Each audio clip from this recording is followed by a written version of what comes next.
Boa noite, irmãos da Sociedade Espírita Cristo, Amor e Paz, bem como a todos os que nos assistem. Mais um encontro, mais uma alegria, mais uma oportunidade de aprendizado da doutrina espírita. Então, nesse momento, vamos agradecer a Deus tudo que recebemos. Vamos pedir que esses benfeitores espirituais, amoráveis, nos ampliem o entendimento, para que hoje possamos compreender o tema da noite, que versará sobre laços de família. Os amigos espirituais vão nos dizer que o destino do homem é diferente do destino dos animais, que há no homem alguma coisa a mais além das necessidades físicas. Existe a necessidade de progresso, é a vida moral. Então os laços sociais são necessários a esse progresso. E os laços de família tornam os laços sociais muito mais ajustados. Então quis Deus que, por essa forma, a humanidade aprendesse a amar-se como irmãos. E na questão 775 do Livro dos Espíritos, Allan Kardec perguntou aos construtores da codificação qual seria para a sociedade o resultado do relaxamento dos laços de família.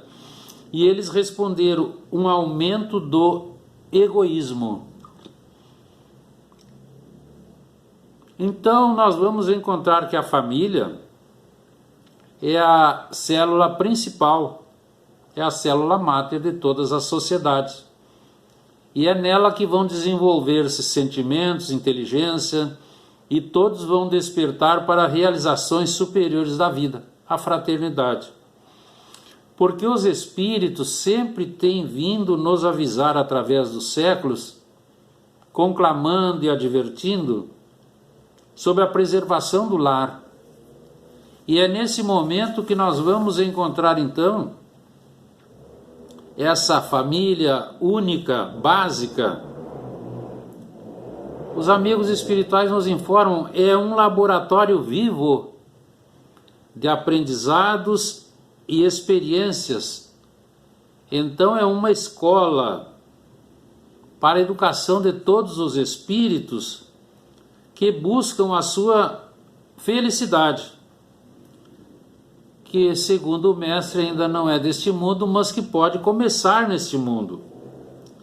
Então a doutrina espírita apresenta a família como um instituto abençoado em que as criaturas humanas se reencontram, observemos o tema, se reencontram com um programa de provas e expiações com vistas ao futuro. Então nós programamos a nossa chegada. Por outro lado, a família na concepção espírita, antes de ser a reunião de corpos, é um reduto abençoado de espíritos imortais. E esse entendimento, a visão reencarnacionista nos apresenta, motivando-nos ao esforço pelo próprio progresso moral, através da renúncia, da boa vontade, da ajuda mútua, do perdão, da tolerância, até alcançar um grau de consciência desperta. Então a grande batalha que se trava é no íntimo de cada um de nós, porque nós precisamos excluir ou expulsar egoísmo e outras impropriedades espirituais inferiores, porque só geram problemas e tragédias de consequências imprevisíveis. Então, a consciência desperta nos leva, pela razão e pela lógica dos ensinamentos que a doutrina nos possibilita, a aceitar certas conjunturas decorrentes do passado, apresentadas em forma de antipatia, de ciúme, de ódio mesmo entre familiares. Da mesma forma, entendemos a simpatia, a afinidade e o amor que brotam espontaneamente entre os componentes daquele grupo. Então a família não é somente um foco de lutas e de problemas, mas também é uma fonte geradora de felicidade. Quando há entre todos nós a iluminação de princípios espirituais, é nisso que nós precisamos fixar. Então, na família, nós trabalhamos o caráter, aprendemos a dividir os nossos valores em situações justas, onde os direitos de todos são preservados, ao lado dos deveres que nós assumiremos uns para com os outros, para manter a dignidade do lar. Então, nós encontramos pai, mãe, filhos, para a perpetuação da espécie. Juridicamente, deriva-se da união de dois seres, homem e mulher, que se elegem para uma vida em comum através de um contrato, dando origem à geração dos filhos. Então, o primeiro aspecto da família é para perpetuar a espécie, senão a vida humana ou de espíritos envergando corpos físicos na Terra terminaria. Mas para a doutrina espírita, é um grupo de espíritos normalmente necessitados. Não é terrível esses termos, é a verdade do que acontece. São necessitados, desajustados, em compromisso inadiável para a reparação graças às reencarnações. Porque nós conhecemos na Terra a casa, que é a argamassa, os tijolos, o telhado, o alicerce, os móveis. É a edificação material que oferece segurança física. Mas é preciso construirmos o lar. Diferença, casa e lar. Porque a família é mais do que os componentes genéticos. São os ideais, os sonhos, os desejos, as lutas, as tarefas árduas, os sofrimentos e as aspirações também, que se constroem nos laços do grupo doméstico, onde devem crescer as nobres expressões de elevação espiritual, a renúncia, a dedicação, o silêncio, os cuidados, o carinho e a piedade formam o lar. Instituição divina, conquista sublime que teimosamente os homens vagarosamente vão alcançando. Então nós temos conosco a grande possibilidade e oportunidade de sairmos da animalidade, que ainda nos mantém presos às dores e sofrimentos, para encontrarmos o reino do bem e do amor que nos proporcionará em dias futuros a felicidade e a paz que tanto sonhamos. Nós temos a grande oportunidade, temos a família. Nós temos outra grande oportunidade, a vida social, para que possamos excluir preconceitos, injustiças, incompreensões. Então nós temos como fazer e como aproveitar bem o tempo, mas é preciso força de vontade, confiança entre todos, coragem, para que nós passemos sobre todas as dificuldades que surgirão naquele grupo, que é o maior grupo que nós conseguimos montar na Terra. Então nós sabemos que há recursos, nós sabemos que temos capacidade e nós sabemos que existem meios para conduzir bem o grupo. Por que nós sabemos? O Espírito André Luiz é um dos que nos situam. ele vai dizer: tudo começa no mundo espiritual. É no mundo espiritual que nós encontramos arranjos, disposições, que o plano espiritual coloca à nossa disposição com antecedência para a melhoria do grupo. Então, pai e mãe, etnia e pátria, lar e parentes são elaborados com sabedoria para o sucesso do trabalho na terra. Observemos o detalhe: sucesso. É nesse aspecto que nós precisamos ter bem presente. Pela reencarnação, cada espírito, cada um de nós, recebe da misericórdia do Pai não só o resgate de débitos do passado, mas também o aprendizado de novos hábitos e atitudes que auxiliam a todos, porque é uma reconstrução espiritual. Nós precisamos então melhorar a nossa percepção íntima, ampliar todos os nossos objetivos, porque Deus nos tem um programa de possibilidades felizes e infinitas. Mas e se surgem dificuldades familiares? É da lei de causa e efeito.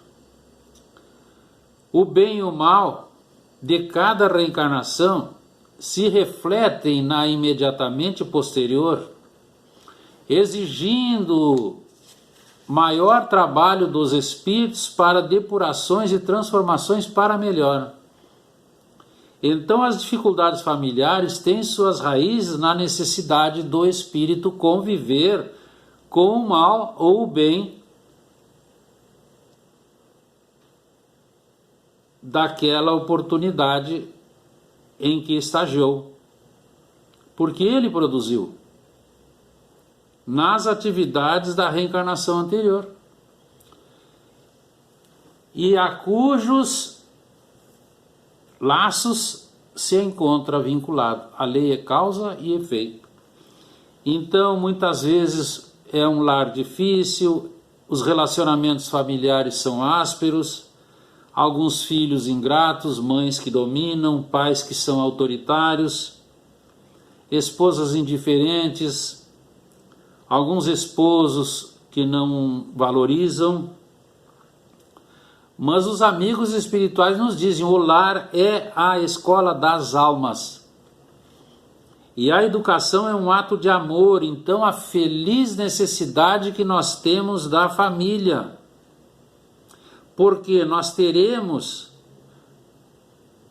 o encargo moral de construir uma sociedade justa, equânime e feliz. E é nesse aspecto que as dificuldades que nós vimos agora há pouco são quase sempre a consequência da imperfeição do espírito, porque ele repete por herança automatista as mesmas experiências, incrível, principalmente as que errou, até fixar novos aprendizados. E é nesse aspecto que nós precisamos ter a compreensão ampliada. Quando nós estagiamos em possibilidades menores em reencarnações anteriores, nós fixamos mais esses aspectos negativos até que nos liberemos dessas possibilidades menores. É nesse aspecto que eles nos dizem: nós repetimos, nós deveríamos repetir as coisas que deram certo, as coisas boas. Ou então observar ao nosso redor, que é uma ciência, e tudo aquilo que estiver de errado e prejudicando os outros, nós não fazemos, para também não passar pela mesma dificuldade. Então essas injunções infelizes, que nós costumamos chamar infelizes, mas que já vimos por André Luiz, que tudo é preparado com antecedência, o acaso não se encontra nos laços de família. Porque a lei do amor nos une ou nos reúne. É preciso quitar os débitos morais, mas tem que ser feito com alegria. porque nos imantam ainda uns aos outros esses débitos morais. Por isso é que nós formamos as famílias. Um exemplo rápido, um exemplo clássico que nós bem conhecemos, o reencarne de Segismundo. Nós encontramos Segismundo, Adelino e Raquel, numa reencarnação anterior. Adelino era esposo de Raquel. Segismundo era um jovem. Apaixonou-se pela esposa do outro. Como era hábil no manejo de armas, forjou um duelo, abateu o rival, digamos assim, para ficar com a moça. O desfecho: Segismundo é preso, o Adelino enterrado. Raquel entra em profundo estado de choque, vai para um sanatório, desencarna por doença. Aí começam os agravantes espirituais. E nós vamos encontrar na série André Luiz as explicações sobre esse reencarne. Como começou? Segismundo estava numa colônia espiritual perto de Nosso Lar. E lá ele tinha um grupo que ele ensinava. Um dia ele chega no departamento de reencarnações da cidade espiritual Nosso Lar e pede: eu preciso de uma reencarnação. Por quê? Porque eu não posso, olha só, eu não posso falar em amor, em moral, em compromisso, se eu tenho uma dívida que ainda me deixa com remorso. Então começa toda a preparação para reencontrar Adelino, Raquel e Segismundo. E nós conseguiremos aprofundar e nos maravilhar com esse texto, seguindo os livros de André Luiz. Mas como tudo é para o bem e é sob a égide do amor, eles conseguiram.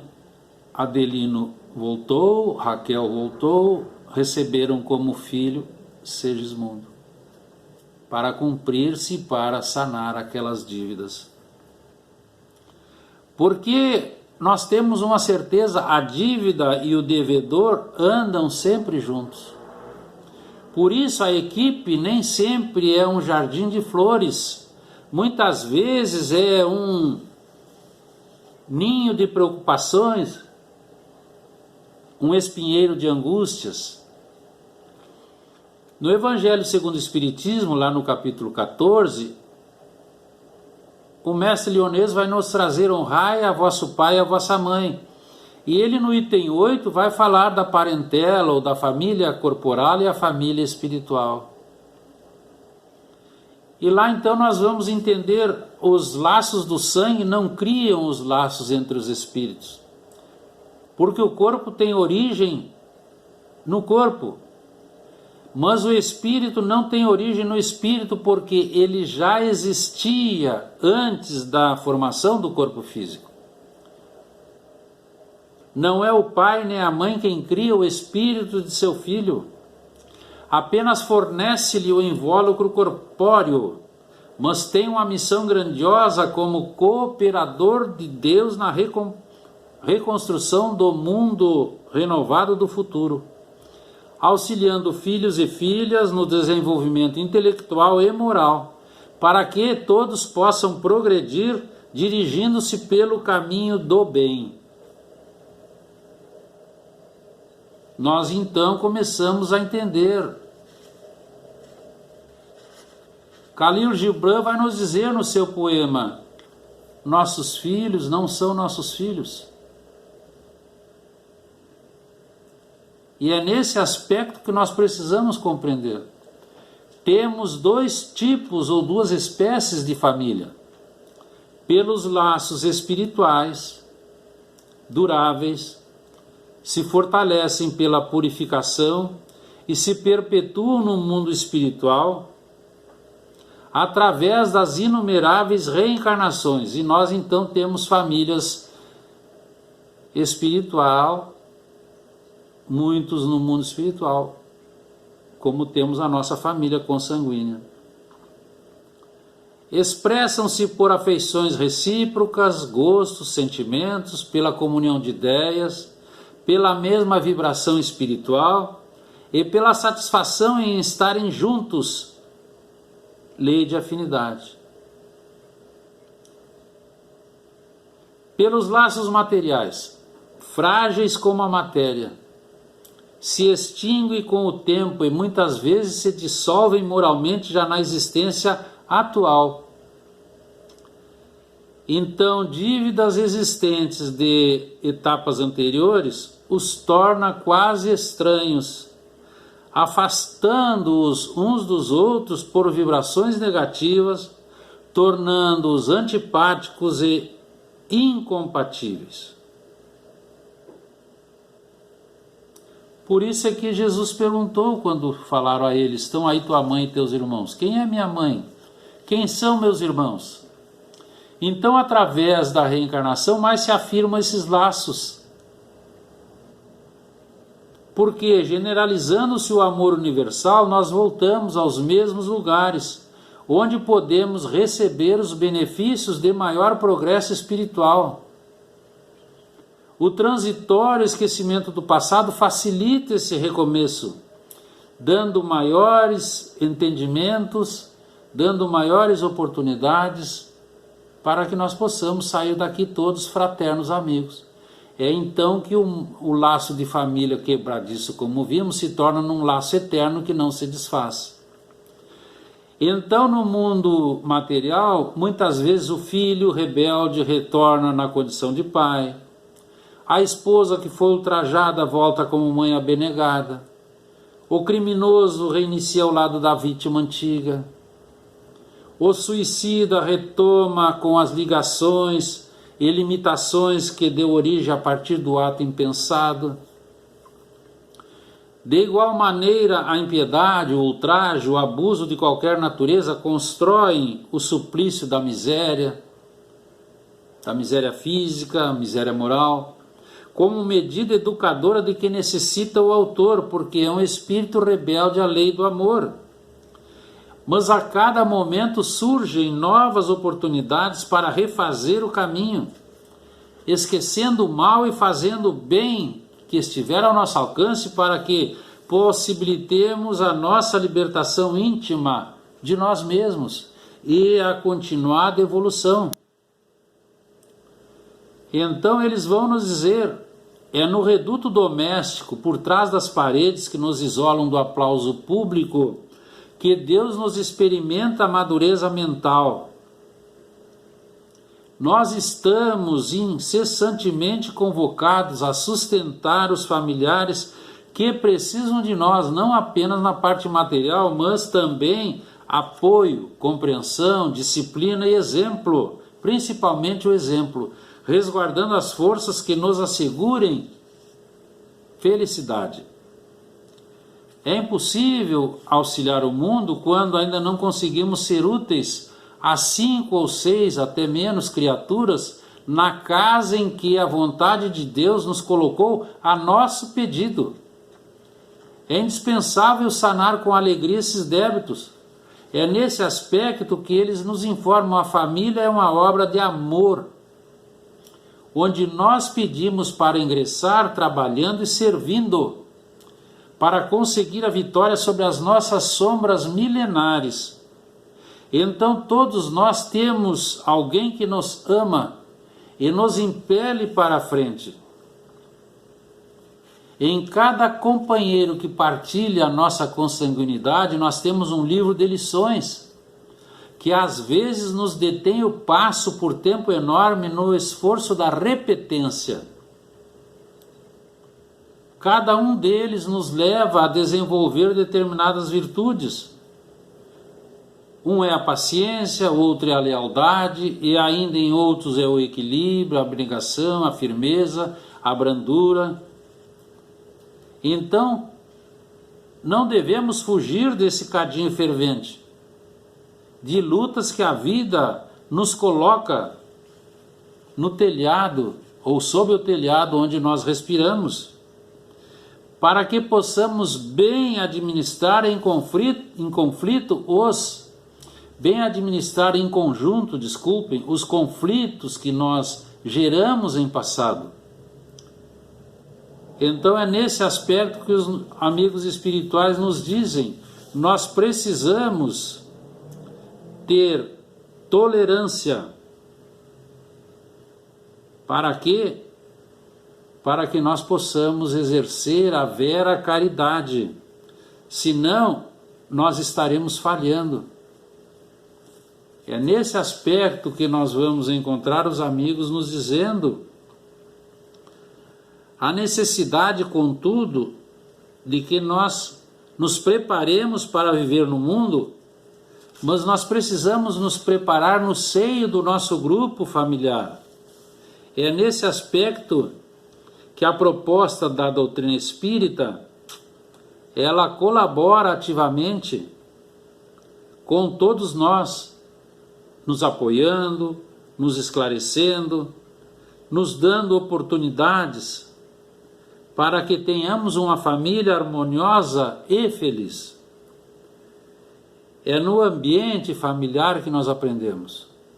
E depois então vamos para o mundo levar o nosso bom aprendizado.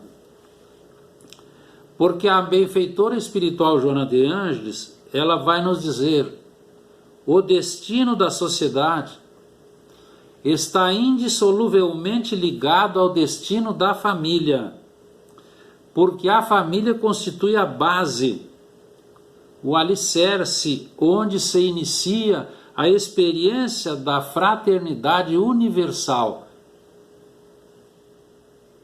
Termina com a mesma informação de André Luiz no nosso início. Que fique para a nossa reflexão, queridos irmãos e irmãs. Agradecemos a oportunidade. Fiquemos em paz. Boa noite.